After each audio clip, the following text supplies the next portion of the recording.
Bienvenue et merci pour la fidélité. Situation des droits de l'homme au Bénin. Oui, c'est le sujet qui nous réunit ce jour-ci. D'un rapport à un autre, les données ne semblent pas pour autant en faveur du Bénin. Le dernier en date, celui de la Commission béninoise des droits de l'homme, rendu public le 21 décembre dernier. Une publication qui n'a pas manqué de susciter bien de polémiques, car le tableau peint n'est pas une fois encore dans son ensemble en faveur du Bénin. Première réaction, celui d'une personnalité, pas des moindres, le président de la commission des lois à l'Assemblée nationale, qui dénonce un rapport subjectif biaisé. Rapport sur l'état des droits de l'homme au Bénin, l'ACBDH, dans le collimateur des députés, c'est le thème en débat. Et en notre compagne, pour l'instant, décryptage, M. Djidenou Steve Poton, il n'est plus à présenter Steve, il est juriste, consultant en gouvernance démocratique, une casquette dont on aura bien besoin au cours de ce débat. Steve Poton, bonjour à vous. Bonjour, cher Joël.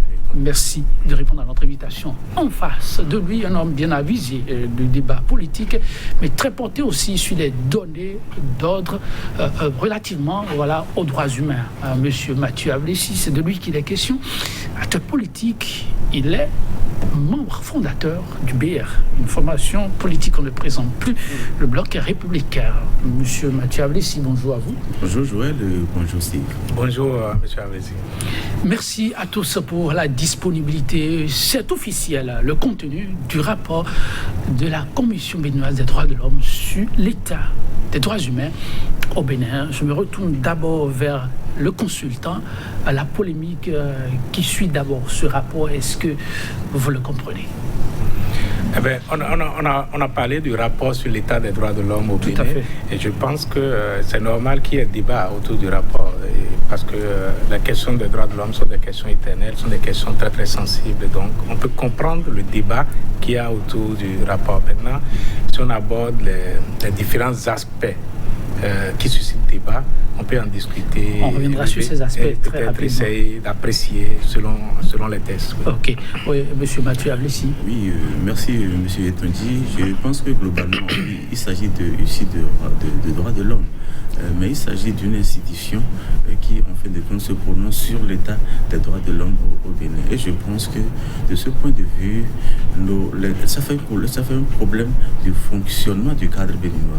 Le cadre béninois fonctionne, comme Kérékou l'avait dit, comme un étranger chez lui. Le cadre béninois fonctionne comme un étranger chez lui. Nous avons bien envie de comprendre. Oui, Kérékou l'avait dit, il n'a pas manqué d'énumérer bien des données, et vous le dites aujourd'hui en lui donnant raison.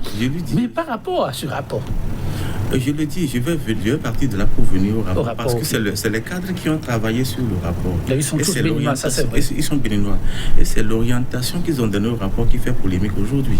Et cette orientation, je dis, ça remonte à donc cette déclaration du président Kérékou qui dit les cadres béninois fonctionnent comme mis à des postes de responsabilité. Ils fonctionnent comme étrangers chez lui. C'est un peu comme les revenants chez nous, les gungus. Quand en fin de spectacle, on dit c'est ça, je gâte les lieux, je fous les lieux en l'air et je vais chez moi. Excusez-moi de vous le demander, vous parlez toujours du rapport là? Je parle du rapport, c'est parce que c'est ça, c'est un élément qui pose. Ce que vous avez dit, c'est bien, c'est pas drôle, mais c'est grave. C'est-à-dire, le revenant qui dit oui, je garde tout et je repars chez moi. On comprend, c'est un revenant, il est de passage. Mais là, ce ne sont pas des revenants. M. Mathieu Ablessi. Je dis, les gars se comportent comme étrangers chez eux. Et ce n'est pas que le président Kérékou qui avait fusillé la chose. Il y a le fait à son âme, le président guinéen, l'ancien président guinéen, j'ai oublié un peu le nom. Sékou Touré qui trouve que les cadres africains se prennent pour étrangers. C'était le même contexte. Hein. Et la dernière fois, vous avez suivi que le président Poutine a trouvé que l'Afrique est un cimetière pour les Africains, pour les cadres africains. Vous avez lu. Oui. C'est la conséquence de comment nous nous comportons vis-à-vis de notre pays. On ramasse tout, on va investir ailleurs, on gâte tout ce qui est là, on gâte les pays, on prend les ressources, on va les investir. Là-bas, les impôts vous reprennent tout, vous mourrez, on vient vous enterrer, là vous avez tout arraché les ressources. l'Afrique. Donc c'est ça, c'est un peu ce que quand l'honorable dit que le rapport manque d'objectivité dans le rapport, c'est ça, on n'est pas objectif. On ne veut pas construire notre pays, c'est dommage. C'est dommage parce que de quoi s'agit-il? Il s'agissait des soubresauts des dernières élections. C'était fondamentalement ça. Mais on n'a pas parlé, parlant de droits de l'homme, nos frères en armes, nos frères chargés de nos sécurités, qui ont été agressés, on n'en parle pas. Mais leur réaction, on en parle. Et c'est ça le problème. Donc ces frères n'ont pas de droits. Les droits de l'homme ne les couvrent pas. On peut tuer nos frères en armes impunément. Parce que nous sommes société civile, parce que des gens derrière nous ont armés, les gens derrière nous ont manipulés à agir de cette façon. Les gars ne font que réagir et c'est ça, on trouve qu'il y a recul des droits de l'homme. Je ne dis pas que ce qui s'est passé est bien, mais je dis, comme l'honorable a dit, il a même été très doux en parlant simplement de manque d'objectivité. Ce que moi je dis, c'est que nous sommes apatrides. Nous n'aimons pas notre pays. Ce travail, si on doit le qualifier, c'est de l'apatridie. C'est bien dit, c'est de l'apatridie. Il faut aimer son pays. Et aimer son pays, c'est qu'il n'y a pas des individus dont les droits sont au-dessus des autres. Nous avons les mêmes droits. Nos amis en armes ont des droits. Et les civils ont des droits. Les gens nous protègent. Nous tirons sur eux. Ils réagissent. Combien on n'a pas vu à l'hôpital? On a vu. Blessés. Est-ce que, de façon ordinaire, on va voir des forces? On n'est pas en période de guerre. Et nos amis en armes ont été blessés. On a vu. Leur réaction, on n'a pas vu autant de civils blessés. Hein. Excusez-moi, je ne vais pas dire que ce qui s'est passé est bien. Je répète ça. Non, vous l'avez répété. Mais on ne peut pas simplement dire parce qu'il y a une réaction. Après une action, alors il y a recul des droits de l'homme. Ce n'est pas normal. C'est de l'apatridie. Ça, je répète encore. Okay. Aimons notre pays. Travaillons pour le développement de notre pays. Évitons que les gens nous traitent de cimetières. Le bénéfice, l'Afrique est cimetière, c'est que des bénéfices cimetières pour nous. C'est dommage. Changeons de paradigme. Oui, M. Steve Boton, oui, le regard du consultant. Non, je crois, moi, j'ai lu le rapport sur l'état des droits de l'homme rendu public par la Commission béninoise des droits de l'homme. Je sais que mon grand frère Mathieu Avlissi est un homme qui aime avoir les preuves avant de parler, et je sais que les acteurs politiques, il y a beaucoup plus d'acteurs politiques sur le plateau, et donc je peux le comprendre. Et donc il parle comme les acteurs politiques, ce qui est normal. Par contre, je pense quand même qu'il faut... la commission gagnerait à faire aussi beaucoup de pédagogie dans ses méthodes et pratiques. Pourquoi? Parce que la commission est une institution nouvelle dans le paysage politico-institutionnel aussi complexe béninois. Et donc, alors, de quoi parlons-nous? Pourquoi d'abord? De quoi parlons-nous? Pourquoi pensez-vous que cette commission gagnerait à faire plus de pédagogie? Non, parce que c'est une institution nouvelle. Et vous imaginez, c'est une institution qui a été mise en place par une loi votée par l'Assemblée nationale béninoise. C'est une institution qui a le statut de une autorité administrative indépendante. Donc, comme la Sénat, comme la HAC, elle n'est simplement pas constitutionnalisée. D'accord? Et donc, c'est une institution, ce qu'il faut dire, que la loi a été adoptée en 2013, mais c'est en 2018 que la commission a été véritablement installée, mise en place. Et donc par le régime Talon. Et donc, un régime qui veut aller contre les droits de l'homme ne peut pas installer une commission nationale des droits de l'homme. Et ça, on ne le dit pas assez, en fait. Et donc, c'est à l'actif du gouvernement. C'est dans son bilan, en fait. Ensuite aussi, mais tout le travail que la Commission béninoise des droits de l'homme fait, je pense que ce travail en tant que pouvoir public, ce travail est rendu possible par le gouvernement. Dans le rapport, ils ont publié qu'ils ont visité des prisons. Bon, vous imaginez, est-ce qu'on peut aller visiter une prison au Bénin, travailler avec les prisonniers sans l'autorisation du garde des Sceaux, sans l'autorisation du gouvernement? Donc, il faut féliciter aussi le gouvernement qui rend possible le travail de la Commission béninoise des droits de l'homme. Maintenant, revenons aux députés, c'est quoi? Tout ce que la commission fait, c'est ce que les députés ont prévu que la commission va faire dans la loi qu'il a créée.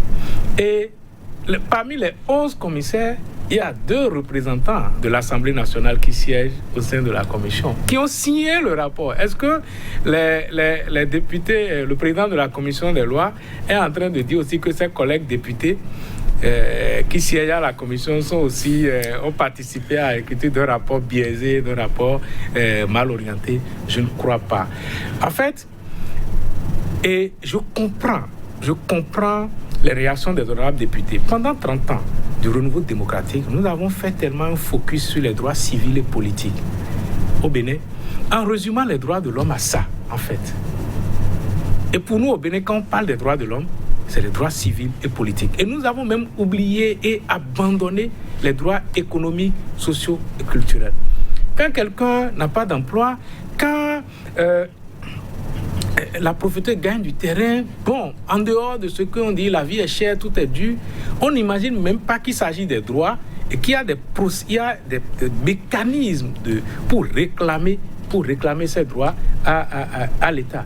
Et c'est ce travail nouveau que la Commission apporte. Donc si vous regardez dans le rapport, vous verrez droit par droit, droit civil et politique. Et on ne fait que focus sur la partie droit civil et politique. C'est droit-là, mais la partie droit civil et politique, c'est ça qui crée surtout la polémique. Oui. Beaucoup de déceptions. Vous avez suivi votre vis-à-vis. Il est politique, vous l'avez mentionné. Vous répondez quoi? Non, ce que je réponds, c'est quoi? Ce que je sais, selon la loi, d'accord, qui crée la commission, il n'y a aucun fait que la commission peut faire retracer dans le rapport sans être en mesure de justifier, d'apporter les preuves de ces faits-là. Et je ne pense pas que... j'ai suivi les différentes déclarations, surtout j'ai suivi la présentation du rapport à l'Assemblée nationale. Je n'ai pas vu l'honorable Rodel Adatid, par exemple, et j'ai suivi aussi l'honorable Médégan. Je ne les ai pas vus dire que tel fait que vous avez évoqué, que c'est faux. Non. Ils disent, mais... vous avez fait, je ne sais pas, vous avez accordé plus d'importance à ça et à ça. Ce que vous dites, par exemple, par rapport à l'armée, la commission, je pense, a organisé une visite pour aller voir les hommes qui sont allés sur le terrain, qui ont été blessés. Je pense pour la petite expérience, c'est que la commission n'est pas une organisation de la société civile. Elle n'est pas dans la dénonciation. Elle est dans la protection. Elle conseille, en quelque sorte, les pouvoirs publics. Et parlons même de l'Assemblée nationale. En 2012, les Nations Unies ont arrêté un principe qu'on appelle le principe de Bellegarde, qui dit comment les commissions nationales des droits de l'homme, les institutions nationales des droits de l'homme peuvent travailler avec les parlements. Et donc, maintenant, revenons sur ce qui pose problème aux honorables députés en ce qui concerne les droits civils et politiques. Mais les commissaires, ce n'est pas eux qui ratifient les traités, les accords internationaux. Ce sont les députés qui ratifient les traités, les accords internationaux. Ce sont les députés, d'accord, qui, au nom de nous tous, prennent des engagements internationaux en ratifiant des conventions. Et à partir de dès l'instant où une convention est ratifiée, ça fait partie du droit positif béninois. Vous êtes d'accord avec moi? Et ce que la commission fait, c'est en quelque sorte accompagner l'État à honorer ses engagements internationaux en matière des droits de l'homme, qu'il s'agit de droits civils ou politiques, ou bien s'il s'agit de droits économiques et sociaux, culturels. Et donc, si les honorables députés ne souhaitent plus voir la commission parler des droits civils et politiques, peut-être dans son rapport, ils n'ont qu'à désengager le Bénin des conventions internationales en matière des droits de l'homme. Ce qui est totalement contraire à quand même la vision et les options du gouvernement du chef de l'État, qui vient de postuler qui a fait rentrer le Bénin au Conseil des droits de l'homme des Nations Unies. Et d'ailleurs, c'est après un EPU qu'on a formulé les recommandations au gouvernement béninois, et c'est en donnant suite à ces recommandations que le gouvernement a choisi d'installer la Commission béninoise des droits de l'homme. Donc vous voyez un peu, donc je pense que les députés ne sont pas dans la même dynamique que le gouvernement et le chef de l'État. Non, merci M. Coton. Je pense quand même que vous aviez parlé de la procédure amenant à l'installation de cette institution. L'institution a présenté le rapport, mais l'institution est étoffée d'hommes. Je veux parler du fonctionnement des hommes au sein de l'institution. L'institution n'est pas incriminée. mais c'est les hommes qui animent l'institution et qui, moi, ne me mettent pas à l'aise. Les hommes fonctionnent mal. Nos politiques, que ce soit députés, ils fonctionnent tous mal. Et c'est de ça qu'il s'agit. C'est ça, moi, ma préoccupation personnelle. Certes, je suis acteur politique. Et donc, il y a des raisons que disent la classe politique qui est là ne sert des intérêts inavoués. Parce que l'honorable, le président de la commission des lois a parlé de rapports qui manquent d'objectivité. C'est parce qu'il ne veut pas. C'est son opinion. Oui, je suis d'accord. Opinion. C'est tout à fait. Je suis de son avis et je vais plus loin pour dire les individus au sein de l'institution fonctionnent mal. Alors, les individus n'aiment pas leur pays. J'imagine que c'est parce qu'il n'a pas eu la réponse qu'il attend peut-être par rapport à cette opinion que M. Ablissi partage, à savoir que la commission a fait économie de vérité pour reprendre les choses autrement. C'est quoi l'avis de l'expert, du consultant? Non, en fait, la question n'est pas parler de subjectivité ou d'objectivité. Non. Chaque institution fait son travail. Et c'est important de rappeler aux honorables députés qu'il s'agit d'une institution de l'État. Et la commission n'est pas venue avoir... Le législateur qui a prévu que la commission présente son rapport à l'Assemblée nationale, c'est parce que le législateur souhaite qu'il y ait un débat sur ces questions-là, le pays. Mais le rapport n'est pas soumis à l'approbation des députés, non. Les commissions, en installant, d'abord avant d'adopter la loi qui a institué la commission, les honorables députés, le législateur s'est servi des standards internationaux, ce qu'on appelle les principes de Paris en la matière, qui dit voilà ce que doit être une commission, une institution nationale des droits de l'homme. D'accord? Et donc, il y a une partie qui est réservée aussi au rapport. Donc, l'objectivité du rapport de la Commission béninoise des droits de l'homme ne peut être qu'appréciée, d'accord, en confrontation avec ces principes, en fait. On va aller de l'avant avec votre émission. Alors, le problème ici, qu'on suit bien les récriminations, le contenu pour autant n'est pas remis en cause. D'ailleurs, vous l'avez dit, il y a eu des réactions. Les gens n'ont pas remis en cause la plupart des points cités, mais disent, mais tout en le faisant, les membres de la commission n'auraient-ils pas mieux agi en mettant à côté certains faits? Des citoyens qui se sont attaqués à des officiers qui ont dû réagir. Cette doléance, comment vous l'appréciez? Elle est fondée ou pas? Je pense que le président de la commission des lois, d'abord l'intitulé complète de sa commission, c'est Commission des lois et Commission des lois de l'administration et des droits de l'homme. Oui. Et je pense juste même avec cette commission, il est fondé, d'accord? Il est fondé à diligenter, il est fondé à demander. L'Assemblée nationale peut prendre une résolution, d'accord, pour aller sur le terrain, prendre des informations, d'accord, et déposer aussi un rapport sur les questions concernant les droits de l'homme en ce qui concerne les droits civils et politiques dans la période électorale là. Mais est-ce que l'Assemblée nationale a fait ce travail? Non. Et donc, c'est trop facile de venir dire que la Commission béninoise des droits de l'homme a déposé un rapport qui n'est pas objectif, qui est biaisé, alors que soi-même, le travail qu'on peut espérer de l'Assemblée nationale, on ne l'a pas fait. Dans tout pays sérieux, ce ne se laisse que sur cette période-là, d'accord, on devait avoir de la littérature parlementaire par rapport à ça. On devait avoir des rapports des parlementaires qui peut-être aujourd'hui, on serait en train de confronter le rapport de la Commission béninoise des droits de l'homme avec un rapport des parlementaires sur la situation. On pouvait dire, bon, ils sont allés sur le terrain, voilà ce qu'eux, ils ont constaté, et voilà ce que la Commission béninoise des droits de l'homme a dit sur le terrain. Et on pouvait établir des contradictions et peut-être des vérités mal dites ou bien non dites à l'aune de cette confrontation. Mais ce qui n'existe pas. Donc, je pense qu'il y a un travail qu'il faut demander aux parlementaires, c'est d'accompagner la Commission béninoise des droits de l'homme dans le travail de la pédagogie que je suis en train de parler. Parce qu'il ne s'agit pas de faire un rapport pour faire plaisir à X ou Y. Il s'agit de faire un rapport pour montrer comment se présente la situation des droits de l'homme dans notre pays. Pour qu'ensemble, parce que les droits de l'homme, ça concerne tout le monde, pour qu'ensemble, on puisse dire qu'est-ce que nous faisons. Il y a une chose formidable que moi j'ai noté dans ce rapport, c'est la visite des prisons. On voit un État, on apprécie un État par la façon dont les personnes faibles, d'accord, vulnérables, sont traitées. Pas les lauriers qui sont dressés à ces cadres les plus éminents. Non. Et donc, en permettant, surtout pendant cette période de Covid, où nous pouvons imaginer les conditions de détention dans nos prisons, en permettant à la commission de faire le tour de l'ensemble des prisons. Mais je pense quand même que c'est un travail formidable que le gouvernement a permis à la commission de faire, qu'il faut saluer. Et ça va nous permettre maintenant de conduire des plaidoyers en tant qu'expert, en tant que citoyen, de dire comment nous faisons pour que les conditions de détention soient quand même... La prison, ce n'est pas un hôtel de luxe, quelqu'un a dit, mais comment nous faisons pour que les personnes vulnérables qui se retrouvent en conflit avec la loi, qui se retrouvent de l'autre côté, soient traitées avec un peu d'humanité et de dignité, si je peux m'exprimer ainsi. La situation en milieu carcéral, ça entre en ligne de compte des droits civils et politiques. Quand vous avez lu cet aspect, quelle a été la réaction pas que du consultant, mais de l'homme porté aussi vers le respect des droits humains? Non, je pense que c'est un défi pour nous tous, en fait.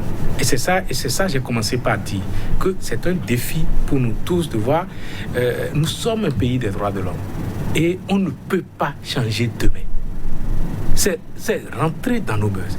La liberté, la démocratie. Nous avons fait ce choix. Et je pense que nous pratique. Qu'est-ce qu'on peut bien faire pour que le prochain rapport... Je pense les recommandations, la Commission béninoise des droits de l'homme fait des recommandations. Mais d'autres associations comme Amnesty International, comme d'autres ONG au Bénin font un travail formidable dans ce sens. Quand j'ai lu le rapport de la Commission, ce que j'ai noté, c'est quoi? C'est que, par exemple, nous n'avons pas une loi pénitentiaire au Bénin. La loi les pratiques que nous utilisons datent des années 70.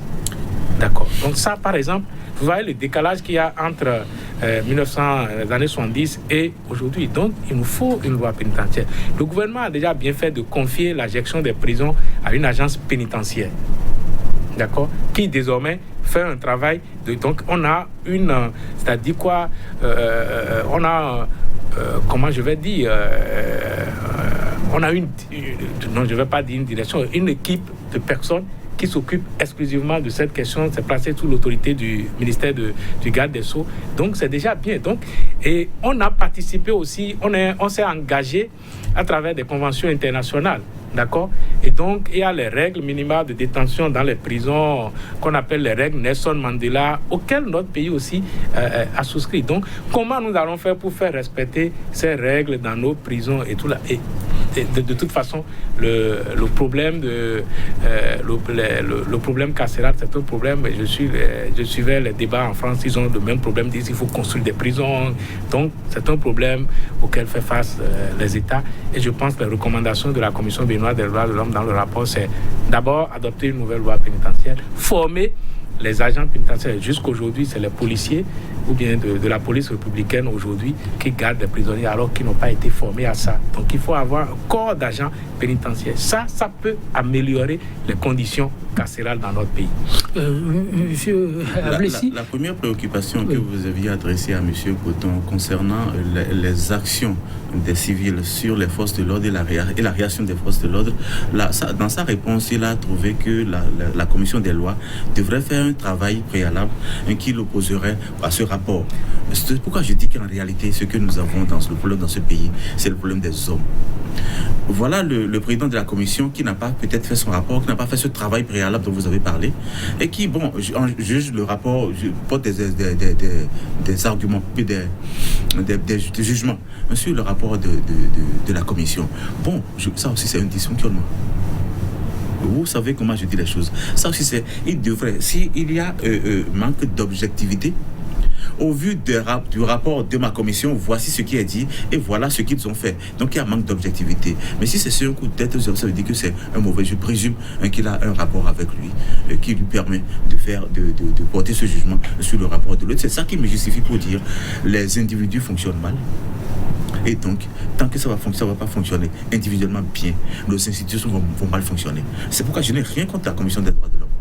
Mais les individus qui ont fonctionné, pour faire ce rapport-là, de façon que les forces de l'ordre n'ont pas de droits, les civils ont attaqué, ils ont des droits qu'il faut protéger, mais nos forces de l'ordre qu'on a attaquées n'ont pas de droits. C'est un peu c'est ma lecture. Moi, je suis pas d'accord que ça se présente. Non, je ne pense pas que la commission, dans son rapport, ait parlé comme ça. Non, ça c'est mon point de vue politique. Il y a 11 commissaires dans la Commission béninoise des droits de l'homme qui signent le rapport. Et je dis, parmi les 11 commissaires, il y a 2 députés qui représente l'Assemblée nationale. Et quand je parle de député, je parle de chapelle politique. Je suis d'accord. D'accord. Oui. Et donc, je ne suis pas sûr que ces députés signeront le rapport en voyant dire que les forces armées, on a tiré sur les forces armées et on a...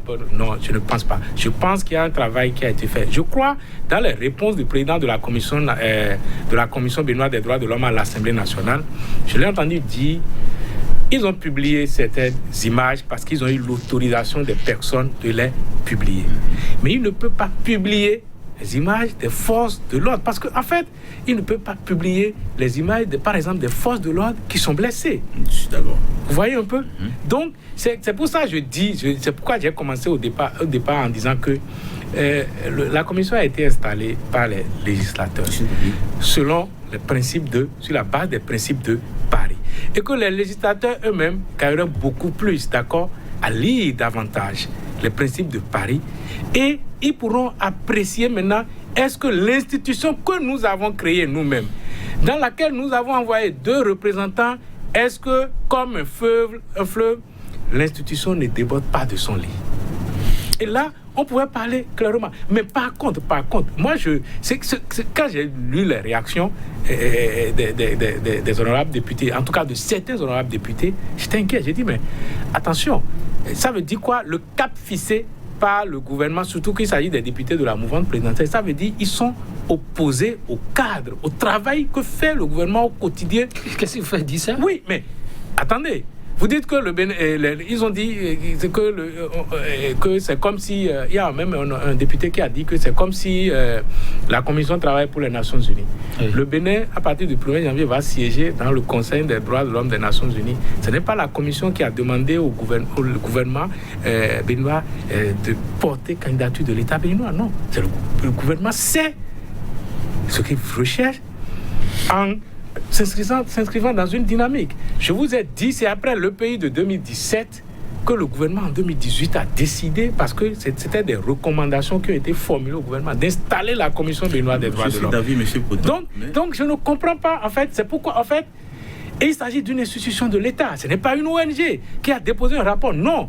On a qui est un rapport qui est en quelque sorte une radioscopie de l'état des droits de l'homme. Et ce n'est pas un rapport qui est fait pour faire plaisir à X ou à Y. Vous l'avez répété tout à l'heure. Oui, ce rapport, il faut qu'on le répète parce que j'ai l'impression que les députés ont exprimé leurs ressentiments personnels par rapport au rapport et non ce qu'on attend, ce que moi en tant que citoyen j'attends des élus. Oui, monsieur Ablessi, vous avez l'habitude de dire effectivement les choses telles que vous les voyez, mais lorsque vous entendez des députés aussi dire ceux-là, avec ce travail, on se demande si c'est pour l'avancée du Bénin ou c'est pour les beaux yeux de grandes institutions. Lorsque vous les entendez parler ici, quelle est la lecture que vous en faites? Non, merci de revenir sur ça, parce que si vous ne le feriez pas, je serais revenu sur. Monsieur Poton a bien présenté le tableau. Oui, nous avons installé, la gouvernance actuelle a installé cette commission. C'est déjà qu'il faut saluer. Mais le fonctionnement, est-ce que les gars qui sont dans cette institution n'ont pas d'autres visées tout de suite? Est-ce qu'ils ne sont pas en train... Vous répondez comment? Je dis qu'ils sont en train... Je l'ai dit, et quand j'avais pris, comment l'appelle-t-on, l'exemple de Sékou Touré, je dis Sékou Touré disait qu'en réalité, le jour où je vais être applaudi par les institutions internationales, ça veut dire que je ne sais plus les intérêts de mon peuple. Oui, ça il l'a dit. Mais dans ce rapport... Il a dit, c'est que les gars veulent être bien vus par ces institutions. C'est ça ce qui les sous-tend. Donc ils sont individuellement en train de travailler à ce que leur image là-bas se présente autrement. Monsieur Ablessi, ce rapport est intervenu à un moment où monsieur Steve Poton, vous permettez, à un moment où les États-Unis, ça c'est très récent, se sont un peu indignés du déroulé des procès qu'on a qualifiés du procès de l'année. Procès à Ivor Madougou. Oui. Mais alors, quel intérêt cette commission a à sortir un rapport qui n'accorde pas forcément le blanc-seing au gouvernement béninois? L'intérêt, comme je dis, c'est des intérêts individuels. les individus qui, à travers l'institution, veulent voir dans quelle mesure ils vont faire, ils font les beaux yeux à ces institutions qui vont pour gagner quoi? Bon, pour qu'on leur fasse ça. Je dis que c'est là, les gars travaillent comme s'ils étaient étrangers chez eux. Quand vous prenez, monsieur Ablessi, quand vous prenez les faits, tels produits sur le territoire, parlons aujourd'hui de droits humains, est-ce qu'on peut se dire fièrement que le Bénin est vraiment sur la bonne voie? Tout n'est pas parfait. Il faut le reconnaître. Tout n'est pas parfait, mais tout n'est pas mauvais non plus, parce que de façon générale, on dit la situation des droits de l'homme a reculé dans le monde. Donc il y a des raisons que nous recule aussi au Bénin. Que nous reculions aussi. Mais ce n'est pas pour autant qu'il faut peindre les tableaux comme si, bon voilà, d'un côté il y a des droits, de l'autre côté il n'y en a pas. Ça, c'est de là, moi je pars. Vous y tenez là. C'est ça, je tiens. On ne peut pas me dire que les forces de l'ordre n'ont pas de droits. C'est vrai, on ne peut pas présenter des images. On évolue un peu. On évolue un peu. Monsieur Steve, je lui pose une question avant de vous revenir. Vous permettez. Ne vous en faites pas. Vous allez réagir. Non, ce n'est pas une question de réaction. Oui. Il y a quand même qu'il faut préciser quelque chose. Ce qui est très important à préciser. En 2019 et en 2020, quand la commission a déposé, d'accord, a déposé son rapport, a publié son rapport, et d'ailleurs il y a une cérémonie officielle qui a été organisée au palais parce qu'il s'agit du premier rapport. Oui. Et je pense que le président de la République a bien fait, d'accord, et le président les a reçus. Après, quand on a vu la communication du gouvernement, d'accord, mais la commission a été vilipendée par l'opposition, qui a traité la commission de tous les noms, mais l'opposition politique a traité la commission de tous les noms, de cantata, de tout ce que vous pouvez imaginer. Et pourquoi sans même lire, je rappelle ça sans même lire le rapport. Quelques jours après, la commission s'est retrouvée au Parlement. Et les parlementaires, maintenant, puisqu'il n'y a que la mouvance qui est représentée au Parlement, on dit, mais eux, ou bien la commission a changé le rapport avant de venir. Est-ce qu'on est sûr que c'est le rapport qui a été remis au chef de l'État, ça, qu'ils ont vu ça. Et donc, la commission a déposé un rapport, l'opposition n'est pas satisfaite, la mouvance aussi n'est pas satisfaite. Je pense quand même qu'à partir de ce moment, on peut dire que la commission a fait son travail. Peut-être le premier rapport était objectif, celui-ci n'est pas objectif. Maintenant, ce qui pose problème dans le rapport aujourd'hui, c'est quoi? C'est les droits civils et politiques. Sinon, je pense que quand on va sur d'autres terrains... On ira sur d'autres terrains, mais avant, c'est très important. Sur d'autres droits, mais monsieur Steve Poto, on reste au niveau des droits civils, on ira vers d'autres droits tout à l'heure. Oui. Mais lorsqu'on prend le niveau carcéral, avec les conditions de détention, telles présentées par ce rapport, et il faut souligner au passage, vous l'avez rappelé à plusieurs reprises, c'est une commission installée par le gouvernement, mais ce qui est décrit aujourd'hui est relayé par des ONG et autres, et ça semble aller dans le même sens. Quand on prend cette situation des détenus, qu'est-ce que le citoyen en dit, le citoyen tout court? Oui, merci. Je crois que globalement, nous avons pensé des réformes que nous sommes en train de mettre en place parce que nous voulons que les paradigmes changent, que le mode de fonctionnement des cadres change. Mais il y a des gens qui ont commis des impairs dans le contexte antérieur qui sont rattrapés. On n'avait pas prévu assez d'espace pour les accueillir, je suppose. Et donc, ça fait que c'est difficile. Les conditions de leur détention se retrouvent un peu difficiles. Je crois que le gouvernement devrait travailler à ce que, attention, lorsque je mets des réformes en place, qui devraient pouvoir rattraper des gens qui à un moment donné auraient commis des impairs, que je vais mettre aux oreilles. Là, vous parlez de l'exécuter, observer au niveau des cellules. Mais au-delà des cellules, le rapport entre ceux-là appelés à assurer la surveillance des détenus et les détenus. Il paraît que le rapport n'est pas des plus humains, simplement. Et vous savez que le président Gbagbo a dit une prison reste une prison. Il n'y a pas de prison pour X qui soit différente d'une prison pour Y. Parce que, parlant de ces conditions de détention. Mais le minimum requis, le Bénin a ratifié des accords. Je n'ai pas fait l'expérience de ce que c'est. Le Gbagbo a été détenu à La Haye. Vous avez des retours, vous avez lu le rapport. Gbagbo a été détenu à La Haye. Il dit une prison reste une prison. Je sais ce que j'ai subi. Déjà, ça suffit pour qu'on dise attention, la prison, ce n'est pas. Il ne faut pas se souhaiter ça. J'ai déjà fait l'expérience, je ne voudrais pas la faire. Mais je dis, cette référence-là me fait dire que partout ailleurs, ce n'est pas aussi reluisant que ça. Si c'est aussi difficile, la gouvernance devait travailler à l'améliorer, mais une prison reste une prison. Et les écueils que l'on relève aujourd'hui, qu'est-ce que vous demandez à ce qu'on en fasse? Oui. On peut continuer comme ça, comme une prison reste une prison? Je crois, ce qui est sûr, on a prévu que des hommes passent là pour purger un peu leur peine. Si on veut parler en ces termes simplement, pour purger un peu leur peine, mais il faut des conditions pour eux. Et si les conditions aujourd'hui ne sont pas requises, il faut travailler à ce que ça s'améliore. Moi, j'exhorte le gouvernement, les gens chargés, comment on appelle déjà, la commission... Non, l'agence pénitentiaire, oui. Que cette agence travaille à ce que les conditions soient meilleures, que qu'on se soit meilleur, même aux conditions dans lesquelles le président Gbagbo a été détenu à l'arrêt, que ce serait tant mieux. Ce n'est pas le Dieu ne veut pas la tête du pécheur, il veut sa repentance. On veut la repentance de nos amis qui passent par là-bas, on ne veut pas leur dette. Allez, Steve Bouton, on va aller vers d'autres types de droits. Ces droits que beaucoup minimisent, mais qui sont très importants. Vous l'avez évoqué tout à l'heure, la situation sociale, le quotidien des Béninois. Le rapport n'a pas passé cela sous silence parce que c'est un droit majeur.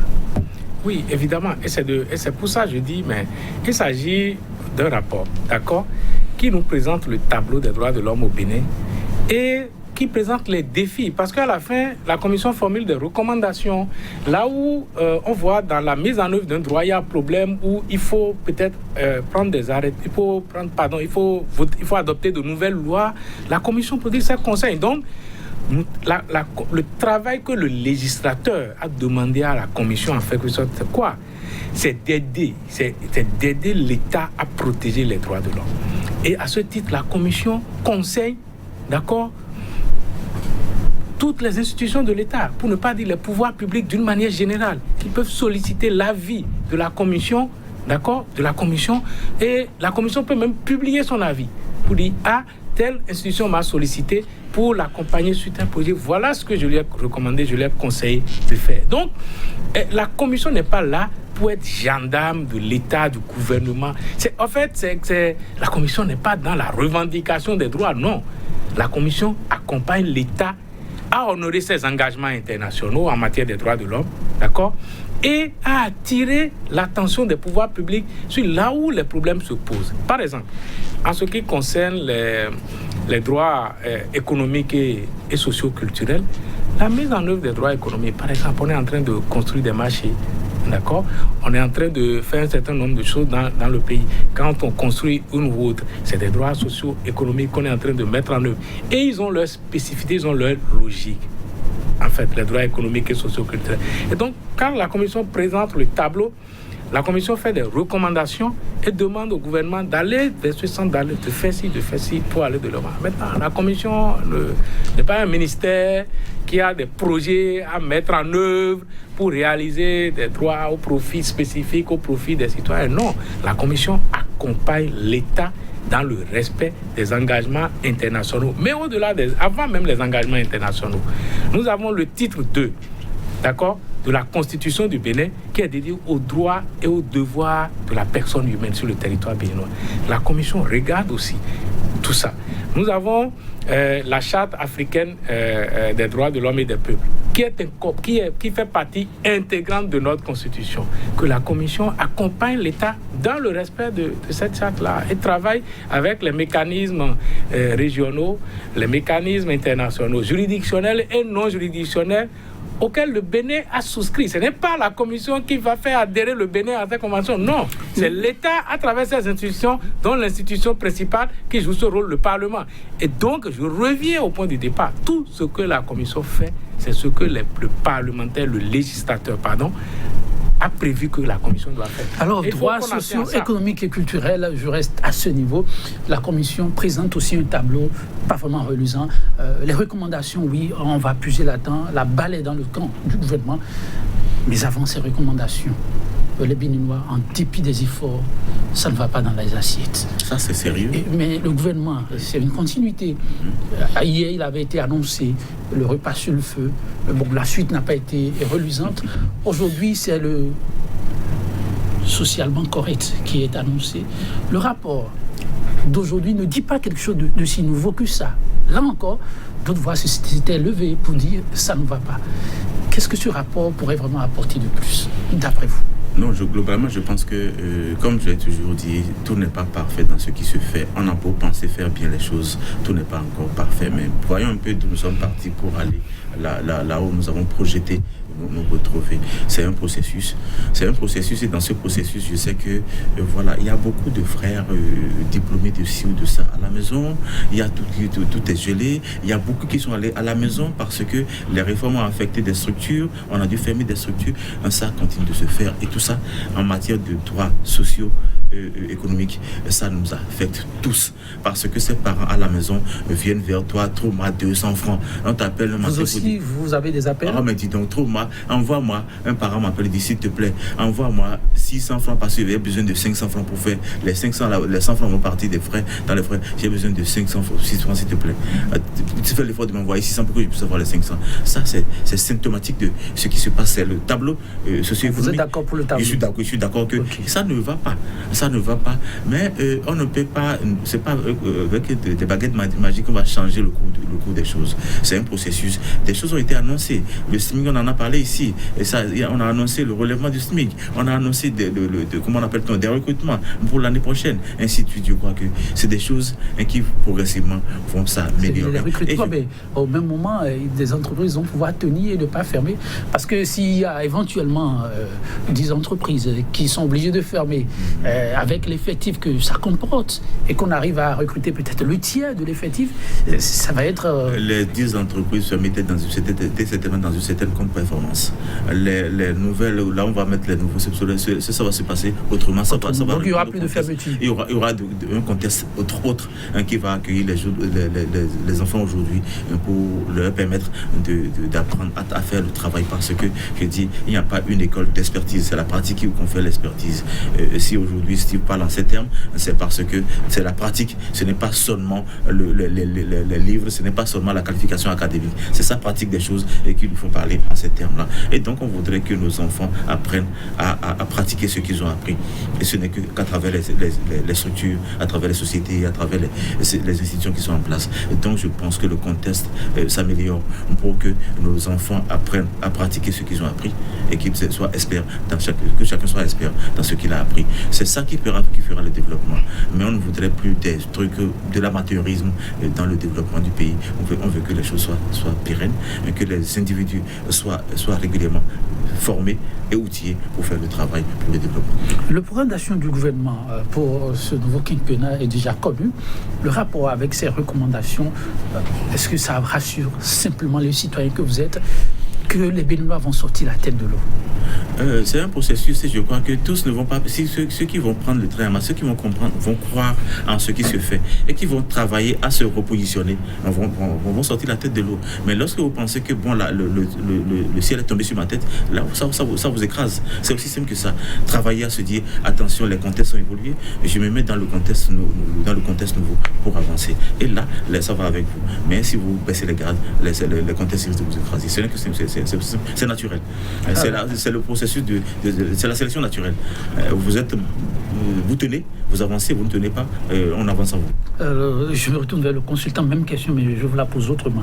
Le PAG est connu avec tous les leviers possibles que vous avez sans doute parcouru d'ailleurs.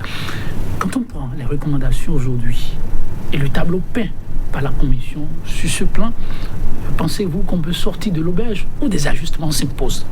Non, en fait, la Commission n'a pas dit... le gouvernement gouverne. Et la Commission essaie de faire son travail selon ses prérogatives. Et il a fait des recommandations. Oui, ce qu'il faut faire remarquer dans le rapport, c'est quoi?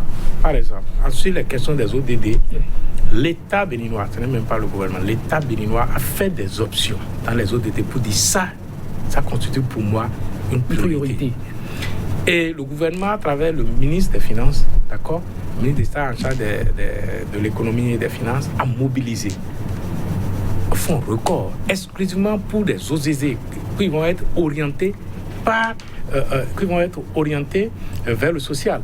Et dans le rapport, la Commission est revenue d'abord sur ça, faire observer ça, félicite le gouvernement et dit il y a les principes il y a la déclaration de Mérida qui demande comment on peut impliquer la Commission dans la mise en œuvre des ODD.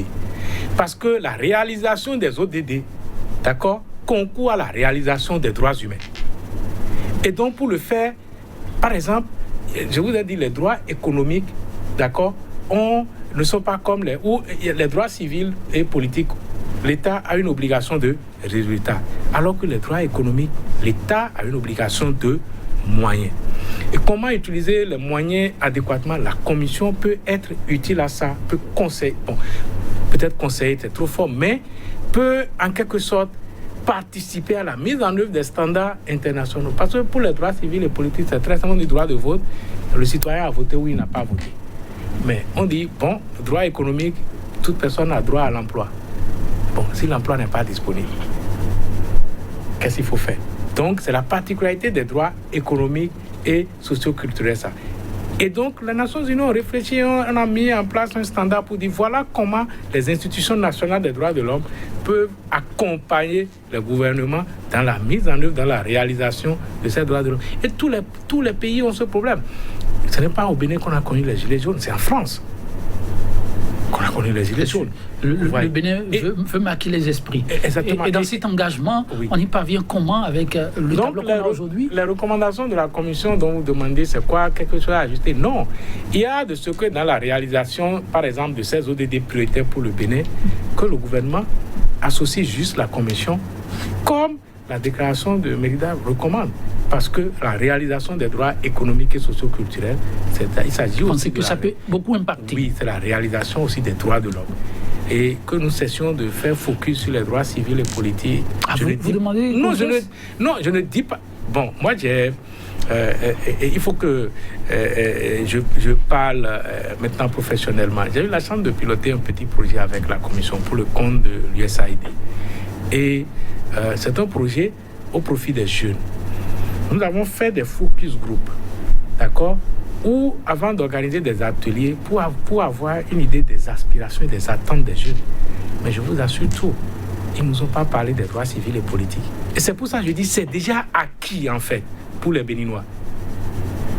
Mais nous sommes en plein cœur de Cotonou, la rentrée commence. C'est parce que en fait, les droits économiques et socio-culturels ont une particularité, c'est la finalité. Si vous construisez une salle de classe, d'accord, vous allez comptabiliser pour dire que vous avez construit une salle de classe dans votre bilan. Mais si vous avez construit une salle de classe et il n'y a pas d'enseignant dedans, il n'y a pas de banc pour faire ce truc-là, vous n'avez pas réalisé le droit à l'éducation. C'est un ensemble, oui. Oui. Si vous construisez, par exemple, un centre de santé dans la région peut-être de Soava et que celle qui a la personne que vous mettez à l'accueil, d'accord, ne parle aucune langue vernaculaire du milieu. Vous avez réalisé un centre de santé. Vous avez mis un personnel là. Mais les gens du milieu n'ont pas assez facile au service. Parce qu'ils viennent pour exprimer leurs problèmes, c'est difficile, même déjà à l'accueil. Le droit, ce droit-là, économique et socio-culturel, n'est pas complet. Vous ne l'avez pas réalisé. Mais politiquement parlant, vous allez mettre dans votre bilan, nous avons construit tel nombre de centres de santé, tel nombre de salles de classe. Donc vous voyez un peu les difficultés qu'il y a autour des droits économiques et socio-culturels. D'accord? Donc, c'est pour ça qu'il y a un véritable travail à faire sur les droits économiques et socio-culturels au Bénin. Et nous devons beaucoup plus regarder ça parce que l'épanouissement et le bien-être de tout ce que nous recherchons là, c'est à travers les droits économiques et socio-culturels. Maintenant, en ce qui concerne les droits civils et politiques,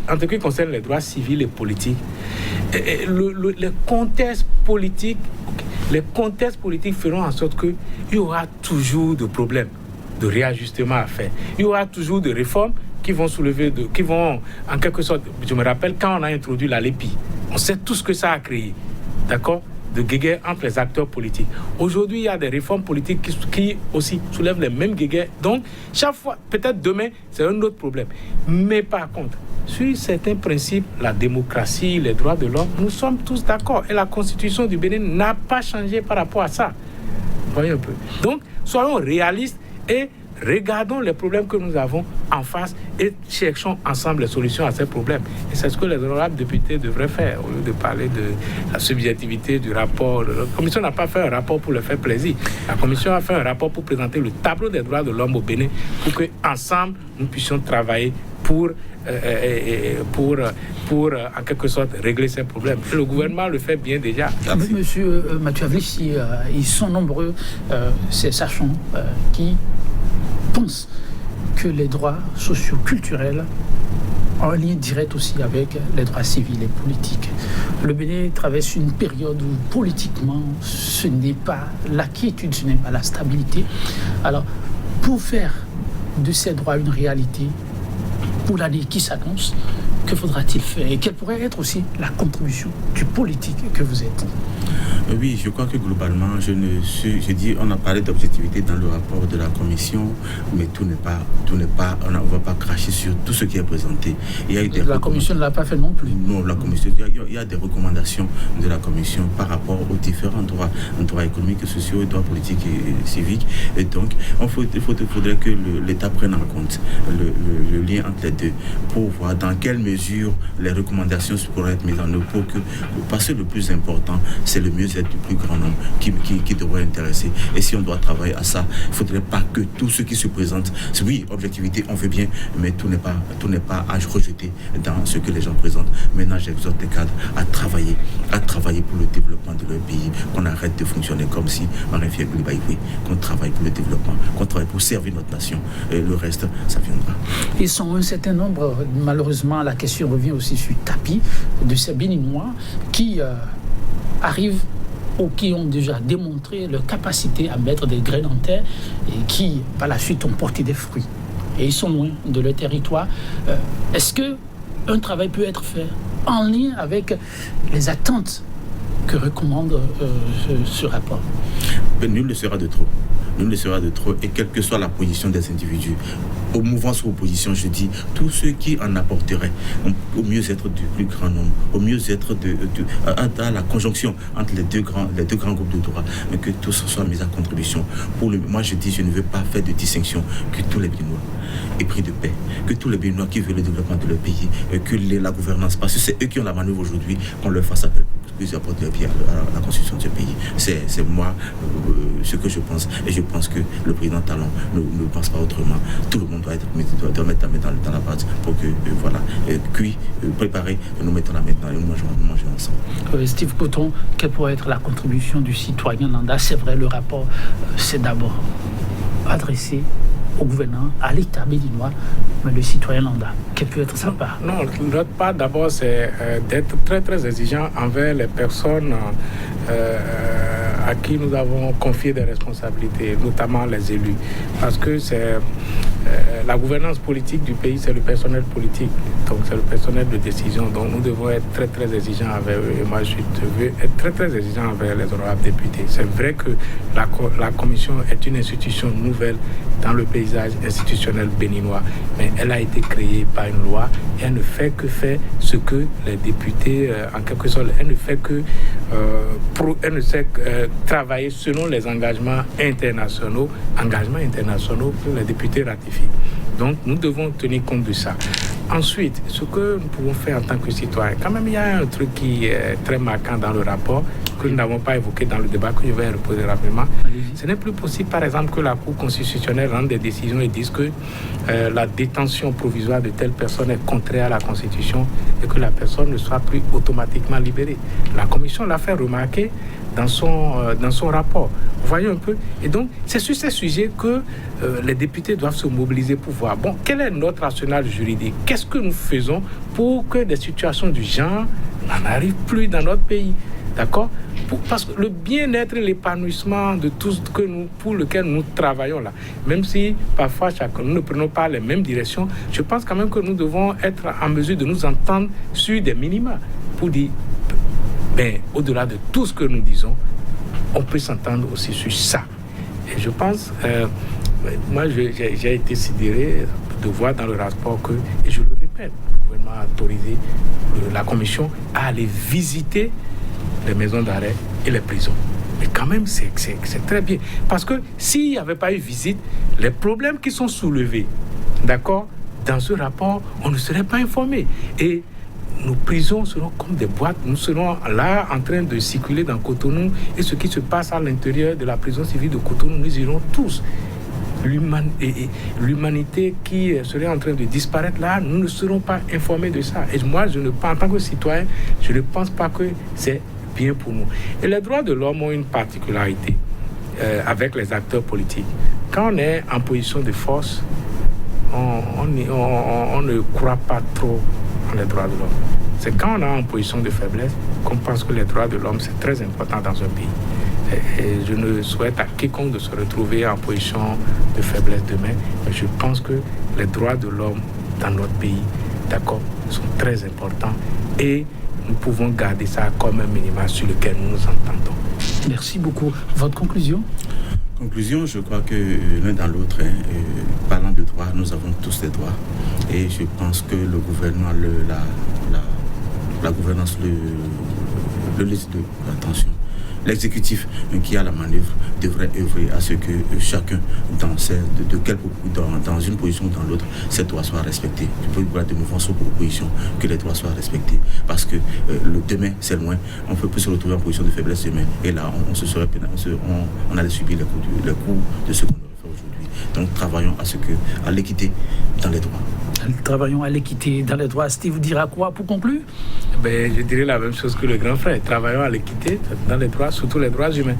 Oui, merci à vous, Steve Poton. Merci également à vous, Monsieur Mathieu Avlessi. Merci d'être en permanence à nos côtés. Oui, travaillons à l'équité. Qui sait ? Oui, le nom de Dieu, c'est le temps. Qu'est-ce qui nous réserve ? Des surprises. Mais demain, qu'il soit beau, tout dépendra de chacun d'entre nous. À très bientôt pour notre émission, toujours avec la même disponibilité. Au revoir.